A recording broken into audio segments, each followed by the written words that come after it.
Sa susunod na Lunes, May 12, ay boboto tayo ng iba't ibang mga opisyal na bagamat may kanya-kanyang mga gampanin ay pare-parehong inaasahang kikilos para mapabuti ang takbo ng buhay sa ating bansa.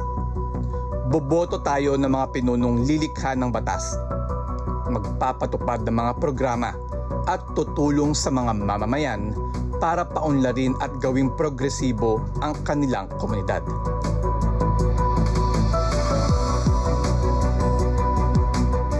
Pangunahing trabaho ng mga senador ang paggawa ng mga panukalang batas at resolusyon. Tungkulin nilang suriin at talakayin ang mga importanteng panukala na kanilang ipapasa para maging batas na makakaapekto sa buong bansa.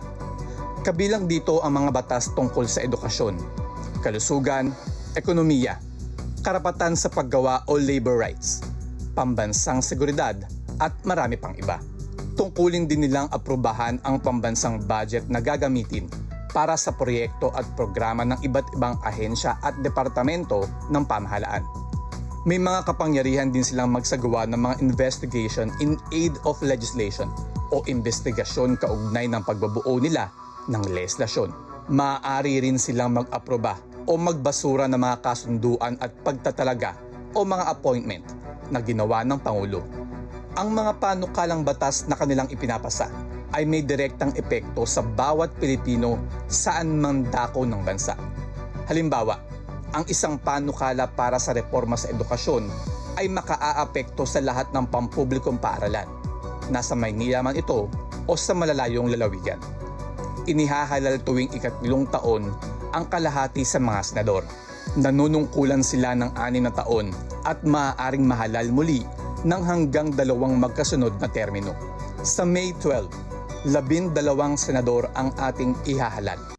Gaya ng mga senador, bahagi rin ng legislatura ang House of Representatives o Kamara de Representantes. Pinipili ang mga kongresista mula sa iba't ibang distrito ng bansa. Iba pa ang mga party list representative na kumakatawan sa iba't ibang sektor ng lipunan tulad ng kababaihan, manggagawa, magsasaka at iba pa. May 4 na pangunahing tungkulin ang isang kinatawan ng distrito. Una na dito ang magsulong at gumawa ng mga panukalang batas na kadalasan ay tumutugon sa partikular na pangangailangan ng kanilang mga distrito o sektor. Kasama ang Senado, bumubuo sila ng mga batas na ipatutupad sa buong bansa. May natatangi ring kapangyarihan ang House of Representatives. Ito ang pagbabalangkas ng panukalang budget.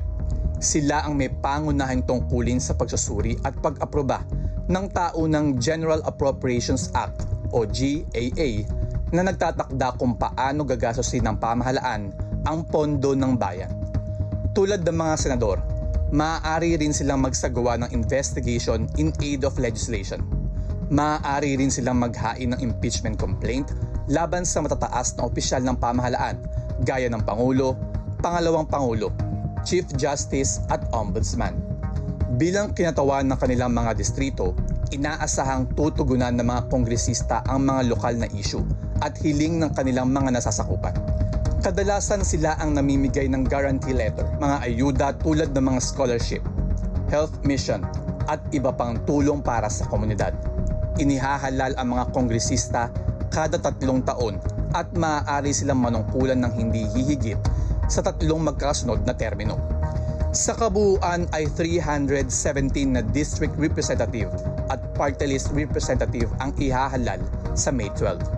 Mark De La Rosa, para sa ano sa palagay nyo? Let's get together, Sunday 25,